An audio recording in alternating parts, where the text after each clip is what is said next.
Hello welcome to my channel cookie brave. ఈరోజు సింపుల్గా ఈజీగా ఇన్స్టాగ్రామ్కి మంచి ఫేమ్ తెచ్చిన ఎగ్ కీమా రైస్ ఎలా చేయాలో చూపిస్తాను.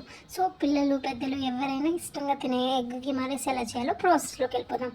ఫస్ట్ బాయిల్ చేసుకుని ఒక 2 eggs తీసుకొని మంచిగా గ్రేట్ చేసుకోవాలి. నేను 2 పర్సన్స్కి చేస్తున్నాను కాబట్టి 2 తీసుకున్నాను, మీరు ఎక్కువైనా తీసుకోండి.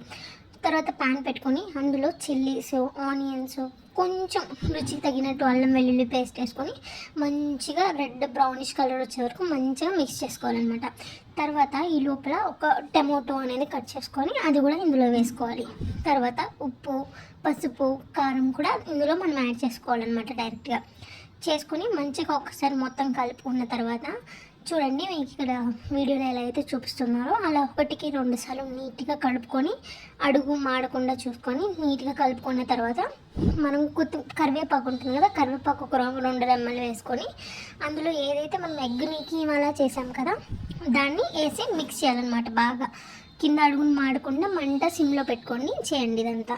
తర్వాత మనం ఏదైతే బాయిల్ చేసుకున్న రైస్ ఉంటుంది కదా ఆ రైస్ని వేసుకొని పైన కొత్తిమీర చల్లుకుంటే టేస్ట్ మాత్రం వేరే లెవెల్గా ఉంటుంది. మీరు కూడా ట్రై చేయండి. మీకు ఒకవేళ నేను చూపించే రెసిపీస్ నచ్చితే లైక్ చేయండి, షేర్ చేయండి. ఎలా ఉందో నాకు కామెంట్లో చెప్పండి. Please do like, share and subscribe to my channel. Thank you for watching.